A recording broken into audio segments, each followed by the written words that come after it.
যদি তাকান তাহলে হ্যাঙ্গারে ঢুকিয়ে দেওয়া হবে, এটা মানে এই ঢুকিয়ে দেওয়ার রাজনীতি দেখেছি। একজন তাপস পাল, তাকে আর খুঁজে উনি নিজেই আর নামই নেননি। যখন পুরনোদের সব সাংসদদের সব থ্যাংক ইউ ধন্যবাদ দিচ্ছিল যারা এবারে টিকিট পায়নি, উনি ওই নামটা নেনই। ভেবে দেখুন, ওই মেয়েদের ছেলেদের ঢুকিয়ে দেবো মেয়েদের ঘরে না, এরম ধরনের কথা বলেছিল। আজকে একজন মুখ্যমন্ত্রীর ভাষা এটা? আজকে এই ধরনের মুখ্যমন্ত্রীকে ভোট দিয়ে একজন, আমরা বাংলায় পশ্চিমবাংলায় করি যদি কথায় কথায় একজন প্রধানমন্ত্রীকে বলছেন ঢুকিয়ে দেবো, কথাটা লজ্জার কথা। যে উনি উনার মানে শিক্ষাগত যোগ্যতার কথা আমরা জানতে চাই না, কিন্তু মানুষের বেড়ে ওঠার পরিবেশ হয়তো মানুষের মুখে থাকে, সেটাই উনি এখনো পর্যন্ত সেটাকে চেঞ্জ করতে পারেননি।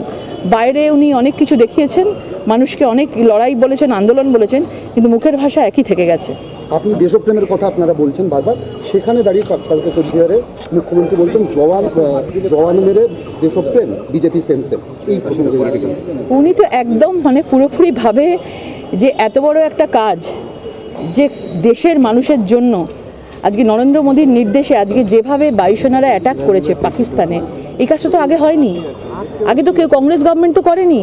তাদের কাছে সব কিছু ছিল, সেনা ছিল, F-16 বিমান ছিল, সব কিছু ছিল, মিগ বিমান ছিল পুরনো, কিন্তু তারা তো কিছু কোনোদিন নির্দেশই দেননি, এবং তারা উল্টে মার খেয়েছে। তা আমাদের লোক মারা গেছে, কিন্তু মোদিজি আজকে দেখিয়ে দিয়েছে মার যদি আমাদেরকে দাও, আমাদের এখানে যদি সেনাদের অ্যাটাক করো, তাহলে আমরাও কিন্তু ছাড়বো না।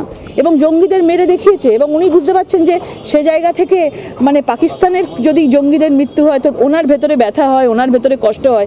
এই জন্যই উনি বলছেন যে মানে জঙ্গিদের মারাতে উনি মানে সেনারা মরে যাওয়াতে উনি একটুও ব্যথিত নয়, কিন্তু জঙ্গি মেরে যাওয়াতে উনি খুব ব্যথিত হয়েছেন, সেই জন্যই এরকমভাবে ভয় পাচ্ছেন। বলছিলেন যে ভুল জায়গায় মনে হয় দাঁড়িয়েছে, একটু অল্প দিনের রাজনীতি। আপনি আর নুসরত তো সমসাময়িক। না, একটা মনে রাখতে হবে যে আমি যখন এসেছি লাস্ট 4 বছর ধরে আমি কোনো রাজনীতির মঞ্চে দাঁড়িয়ে আন্দোলন, বিক্ষোভ, প্রতিবাদ সব জায়গায় আমি দেখেছি, মানুষ দেখেছে। আমি বলতে চাই না নিজে, সেটা মানুষ বিচার করবে আমাকে কোথায় দেখেছে, কোথায়। পুরুলিয়ায় 10 দিন ধরে বিক্ষোভ আন্দোলন করেছি।